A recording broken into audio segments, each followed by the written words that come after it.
Maraming OFW applicant na qualified, may experience at complete ang requirements. Pero, bakit hindi pa rin natatanggap? Simple lang, hindi sila bumagsak dahil kulang sa requirements. Bumagsak sila sa interview. At ang masakit, kadalasan, hindi nila alam na meron silang maling nagawa. Kaya sa episode na ito, isi-share ko sa inyo yung top 10 na common mistakes ng mga OFW applicant during the interview para maiwasan nyo po ito. At ang number 8, ito yung pinaka-common mistake na marami talaga ang nakaka-commit. Kaya make sure to watch this episode until the end.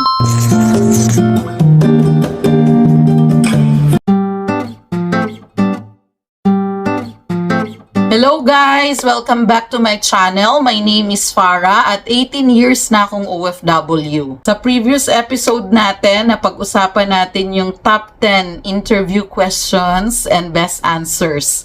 So kung hindi nyo napanood, ilalagay ko yung link sa description box below.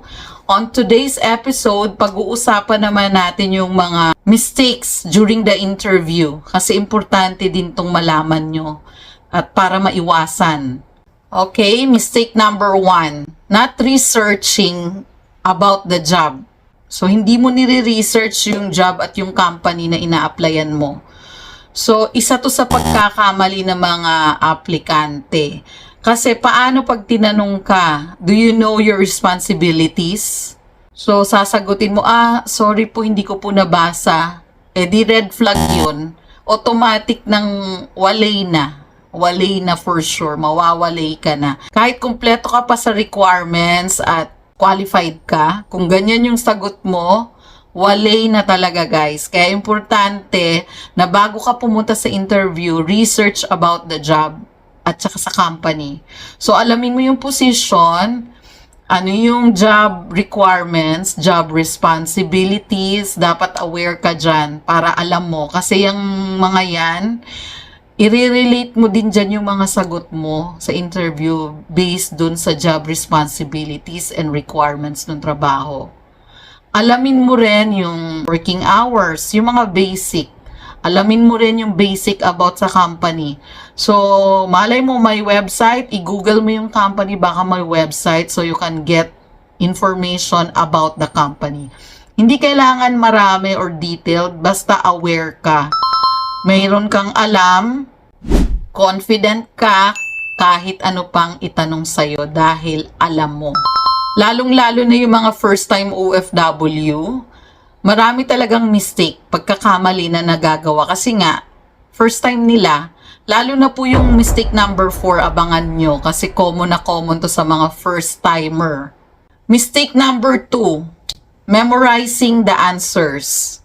So, practicing is good, pero memorizing is dangerous.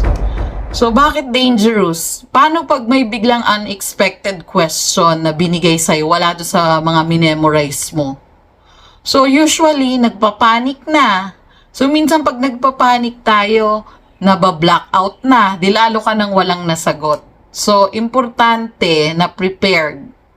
Pero wag mong i-memorize. Intindihin mo. Ang pinakamahalaga sa lahat, intindihin mo yung buod ng questions.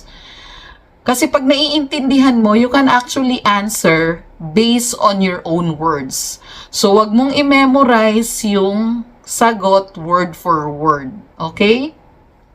Dangerous kasi yan. Pag may nakalimutan kang 2 words, 3 words, ay patay, ano nga yun? Wala na, magpa-panic attack ka na. So, ayun, try na to memorize yung answers sa mga tanong, ha? Intindihin kung ano yung thought ng questions at ano yung sagot, and you can answer on your own words. Mistake number 3, talking too much. No? Yung interview, parang naging podcast interview na. Dahil madaldal yung aplikante. So, try not to talk too much. So, wag nyong masyadong habaan yung sagot nyo. Gaya ng sinabi ko, 1 sentence to 2 sentences, max na yan. Remember, keep your answer short. Keep your answer clear.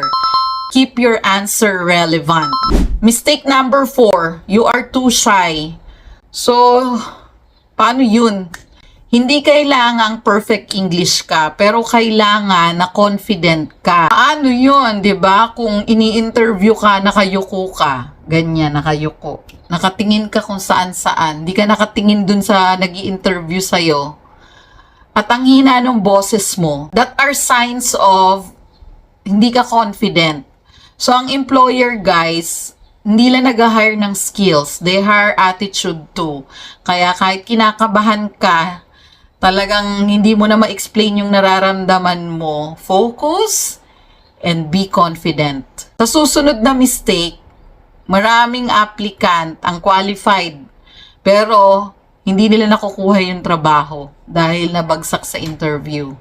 Mistake number 5, negative comments about your previous employer. So, wag niyong sisiraan yung previous boss nyo. Like, sasabihin nyo, ang sama po kasi ng ugali ng previous boss ko. So, red flag yan, guys. So, never say anything negative about your previous employer. So, what you can say, pwede mo namang sabihin na I'm looking for better opportunities and career growth. Ganun lang. Pag tinanong ka, bakit ka magre-resign? So, never mag-comment ng bad things about sa previous employer. Mistake number 6. Lying during the interview. So, maraming applicants, guys, na nagsisinungaling, nagdadagdag ng experience, nagdadagdag ng skills. So, wag na wag niyong gagawin yan. Okay, as much as possible, wag niyo yan gagawin. Be honest always. Ngayon, kung feeling wise ka at gusto mong magsinungaling, magdagdag ng kung ano-ano, just make sure lang na magaling ka at hindi ka mahuhuli. Kasi magaling manghuli din ang interviewer or ang employer.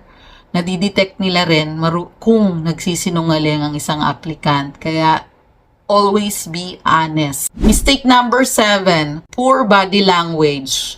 Yes, true. Sa interview, guys, hindi lang yung the way ka sumagot. Dapat iput mo rin sa utak mo na dapat you maintain a good body posture. So, umupo ka ng matuwid, maintain an eye contact, hindi yung kahit saan ka nakatingin, and listen attentively dun sa nag-i-interview sa inyo. At pag nagsasalita yung nag-i-interview, just keep smiling. Smile ka lang kahit naninigas na tong panga mo or nauutot ka na sa kakapigil dun sa nararamdaman mong kaba. So, yun, maintain body posture, smile, eye contact, laging naka-eye contact. Kasi it shows respect. Mistake number 8, focusing on salary. So, sa interview, unang tanong mo kagad, magkano yung salary, ma'am? Red flag agad yun. Yung employer, they want to know if you care about the job more than the salary. So, kailangan magpanggap ka kahit atat ka nang malaman yung salary mo, wag agad yun ang itatanong. Don't get me wrong, salary is important to discuss. So, pwede nyo yung gawin at the end of the interview. Pag nagtanong na yung employer nyo na, do you have a question for me? Pwede nyo yung i-open up. Or, during pa lang dun sa agency application, alamin nyo na yung details. Pwede nyo na maitanong sa agency yan, yung detail ng salary. So, pag hindi nyo nagustuhan yung salary details, edi wag nyo nang applyan. Itanong nyo na dun sa agency nang hindi nyo na tinatanong yan sa employer nyo. Kasi alam naman ng agency ang detail ng salary. Kasi sobrang red flag pag during the interview, simula pa lang nung interview, tinanong mo na kung magkano yung salary mo. Mistake number 9, late sa interview. So, red flag yun, guys, na pinag-antay nyo yung mag-i-interview sa inyo. It's so unprofessional to be late. Lalo-lalo na mga Pilipino, we are known na mga late. So, hindi rason ng traffic. If you know na yung oras na yung traffic, then adjust your time. Make sure dumating kayo sa interview 15 to 30 minutes earlier para kung meron pang need na gawin, may time pa kayong huminga, inhale, exhale, at mag-relax bago mag-interview. So, don't be late. Mistake number 10, not asking questions. Usually sa interview, yung end ng interview, yung interviewer, usually nagtatanong, do you have a question? So, wag mo sasagutin ng no.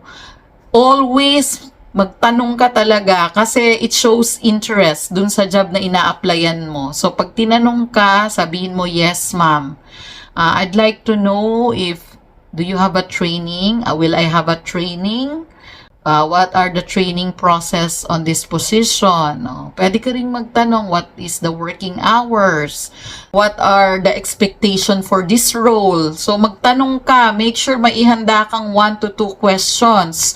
Wag naman yung 10 questions, guys. OA naman. So, just keep it short. Maybe 1, 2, or maximum 3 questions. Maghanda ka ng related run sa trabahong ina-applyan mo. Okay? May bonus ako sa inyo.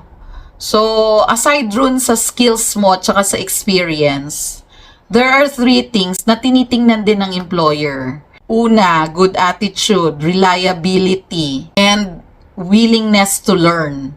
So, itong tatlong to, tinitingnan din nila yan. Mas importante to kaysa sa perfect English. Kaya huwag kang masyadong mag-focus na ma-perfect mo yung English during the interview. Tandaan mo, preparation is important. Do not memorize word for word. Body language is important. Good attitude is important. I hope nakatulong po sa inyo ang episode na ito. And if it did, please don't forget to like, subscribe, at pakishare na rin po para marami po tayong matulungan. Good luck sa pinaghahandaan mong interview. So sabihin na natin, let us say, nakapasa kayo sa interview, nakuha nyo yung trabaho, right? So ngayon, ano naman yung gagawin yung paghahanda para sa pag-alis nyo papunta ang sa abroad? Yan yung next nating episode. So abangan nyo po, guys. Maraming salamat sa panonood at pag-stay hanggang dulo. I'll see you again on the next one.